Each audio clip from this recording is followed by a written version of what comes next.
Magandang araw po, si Attorney Yumul po to. Kayo po ba ay pumapasok sa isang kasunduan o kontrata? Ano ang dapat niyong tandaan pag kayo ay papasok sa isang kasunduan o kontrata para ito ay inyong maipatupad kung sakaling magkaroon ng kontrobersya? Unang-una, dapat kung kayo ay papasok sa isang kasunduan na nangangailangan ng mahigit isang taon para ito ay makumpleto, kailangan po may kasulatan. For example, a contract of maintenance.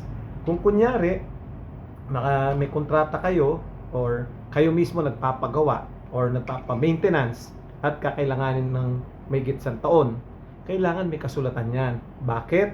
Dahil kung walang kasulatan, pwedeng ipatigil nung nagpapa-maintenance or nung mismong kontraktor. Pwedeng hindi na niya ituloy yung kanyang ginagawa kasi walang kasulatan. Hindi po pwedeng i-enforce yun. Okay? Pangalawa, yung kasunduan na paggagarantiya sa pagkakautang ng iba kung sakaling ito ay hindi makapagbayad. Kung walang kasulatan, pwedeng tanggihan ng garantor yung paggaranti niya doon sa pagkakautang ng iba. Pero kung may kasulatan, pwedeng ipa-enforce nung nagpautang yon na, hindi ako binayaran nung nangutang sa akin at ginarantihan niya. So, pwede niyang habulin yung garantor. Okay? Pangatlo, kasunduan tungkol sa pag-aasawa.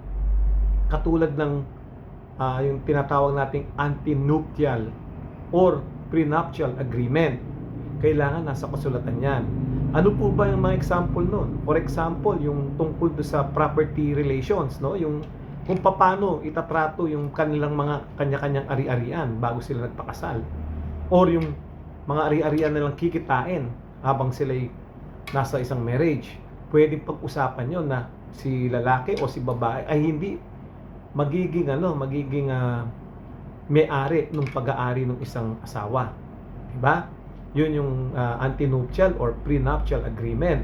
Pwedeng separate yung kanilang mga properties. Kailangan may kasulatan yan. Kasi kung hindi, itatrato ng batas na lahat ng mga naging ari-arian na pinasok nila sa kanilang marriage o yung na-gain nila during their marriage, tratatuin ng batas yan na conjugal property of gains or absolute community of property. Okay? Tapos, ano pa? Ang pagbebenta ng personal na bagay or kagamitan na mahigit 500 pesos ang halaga. Maaring sabihin nyo na, kailangan pa ba ng ng kasulatan? Sabi ng civil code natin, kailangan yon para ma-enforce mo. Kunyari, nagkasundo kayo na, ibebenta ko yung kotse ko sa'yo. Okay?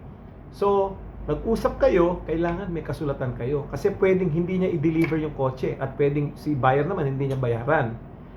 Pera na lang kung nakapag-partial na si buyer or dinala na ni seller yung kotse niya kay buyer. Ayan, dineliver na niya. Yan, pwede. Okay, pwedeng kahit wala ng kasulatan, magbayaran na sila directly. Pwede yan. Or kunyari, bibili ka ng damit worth 550 pesos, inabot mo na yung pera, yun, kahit wala ng kasulatan yun. Pero, kung kunyari, wala pang delivery at wala pang partial payment, kung mahigit 500 pesos, kailangan may kasulatan. Okay po? Tapos, another naman po na kontrato, kasunduan na kinakailangan din na may kasulatan, yung pagpapaupa ng mahigit isang taon. Kung ang papaupa kayo ng bahay, apartment, or ng condominium, o anumang bagay, kahit sasakyan nyo, papaupa nyo ng mahigit isang taon, kailangan po may kontrata yan. Kasi kung walang kontrata, anytime, pwedeng umalis yung nangungupahan sa inyo, o yung nangungupahan sa sasakyan, pwedeng itigil na yan. Okay? Hindi mo pwedeng sabihin, hindi, tapusin mo isang taon. Hindi pwede. Kasi wala naman kayong kasulatan. Or, ikaw, pwede mong paalisin yung yung nangungupahan. Anytime. Kasi wala naman kayong kasulatan eh. Pero kung may kasulatan kayo, dahil more than 1 year, ang kontrata, kailangan may kasulatan. Okay po? Tapos, pinakahuli, ang bentahan, yung pong bentahan ng real property, no? Kunyari, nagpagkasundo kayo, okay? Si Pedro sabi niya, Juan, ibebenta ko sa iyo yung aking bukid. worth 1 million. At sinabi naman ni Juan, sige Pedro, bibiling ko yan, worth 1 million. Kaso walang kasulatan. May dumating si si Jose. Sabi ni Jose kay Pedro, oh Pedro, biling ko yung lupa mo, 2 million. Binenta ni Pedro, 2 million. Pwede ba siyang habulin ni Juan? Hindi. Bakit? Wala naman silang kasulatan. Okay? Wala siyang binigay na down payment, wala siyang binigay na option money, wala siyang binigay na earnest money, at walang kasulatan. Kung may kasulatan yon, hindi na pwedeng ibenta ni Pedro yung kanyang lote. Okay? Dahil may kasulatan sila eh. Okay? So, yun ang inyong mga tatandaan. Salamat po.